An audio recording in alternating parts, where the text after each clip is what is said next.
So what does the Bible really say about LGBTQI+? Why am I even talking about this? Growing up, I held strong prejudices against the LGBTQIA+ community, shaped by obviously my religious and cultural upbringing. I believe that the Bible's stance was unequivocal. Then I encountered a gay man committed to celibacy who spoke passionately about his love for Jesus and dedication to the scripture. This guy wasn't distorting the text, he was delving into the original languages, grappling with the same verses I had always considered clear-cut. This encounter made me question, what insights have I overlooked? What do the progressive clergy see when they assert that the Bible is affirming? Most importantly, when we set aside our assumptions, what does the Bible truly teach? And this discussion is not about promoting an agenda. It's about approaching the text with honesty and engaging with diverse interpretations. We'll examine key scriptures, Leviticus, Romans, Corinthians, Jude, Genesis, 1 Timothy, alongside Jesus' words on the eunuchs,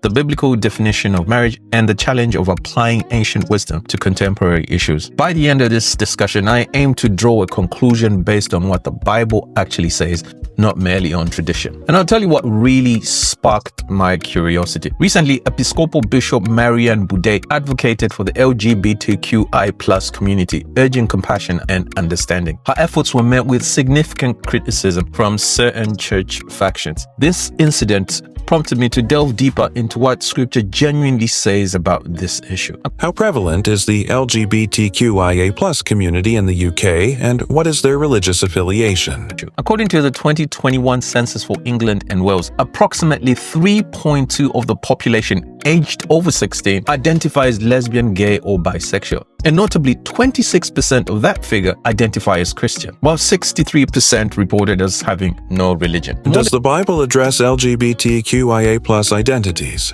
Modern terms like gay, transgender, or non-binary didn't exist in biblical times. Ancient cultures didn't conceptualize sexual orientation as we do today. They focused on roles and behaviors. And in Greco-Roman society, sexuality was often defined by dominance and submission. A man in a submissive role with another man was shamed, but relationships with younger men or slaves was culturally accepted, practices we now condemn as deeply immoral. Therefore, when we encounter terms like homosexuality in the Bible, we must ask, is the text referring to orientation or specific behaviors, perhaps exploitative or idolatrous? This is crucial as we examine key passages. What does the Old Testament say?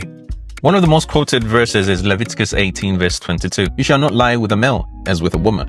It's an abomination. And then in Leviticus 20:13, it takes it a little further. If a man lies with a male as with a woman, both of them have committed an abomination. They shall surely be put to death. Their blood is upon them. On the surface, that seems cut and dry. But there are questions that need to be asked. The Levitical laws were given to Israel specifically for their holiness code. They were surrounded by pagan nations who engaged in temple prostitution, ritualistic sex acts, and fertility cult practices. Many scholars believe that these laws were addressing that context, not committed relationships, but idolatrous sexual acts. But others argue that moral laws like prohibitions on incest, idolatry, and bestiality are upheld in the New Testament, meaning that Leviticus still holds a moral standard. So the real question is, was Leviticus addressing all same-sex relationships or something culturally specific to Israel? What did Paul actually say in Romans 1?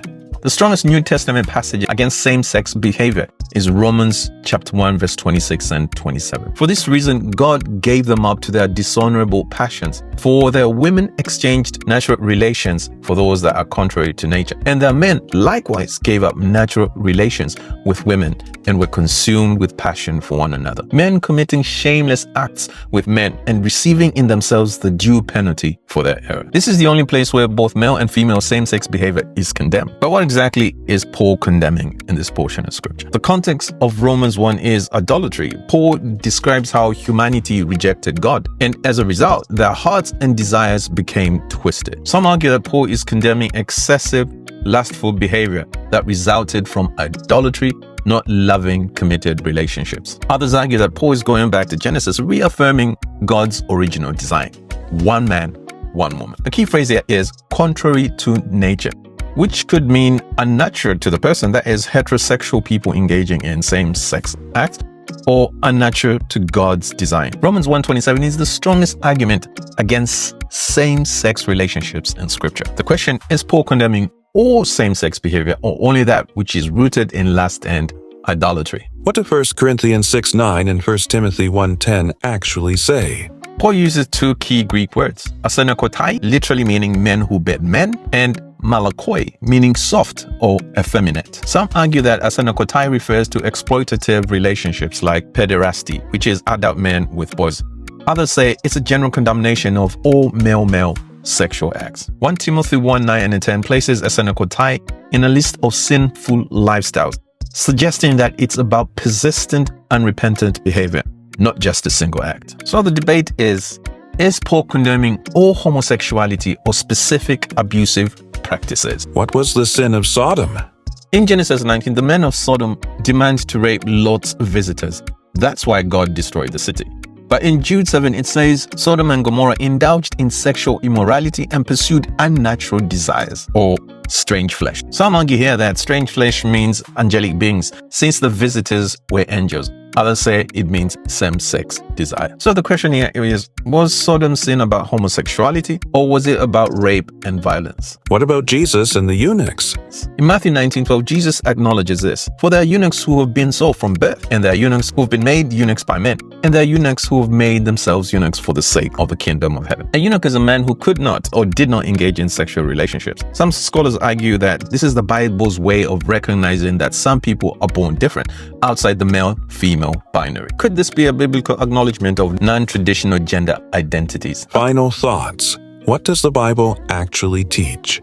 After looking at everything, here's what we can say with confidence. The Bible never affirms same-sex marriage or relationships. Romans 1:27 is the strongest argument against same-sex acts. Jesus acknowledges people born different, Matthew 19:12, but doesn't apply to sexuality. The Bible places sexual ethics within a covenantal male-female framework. But the real challenge is this: how do we uphold biblical truth while embodying Christ's love? This conversation isn't easy and it isn't over. So what do you think? Let's talk about it in the comments. Anyway, thanks for listening, and I'll see you in the next one.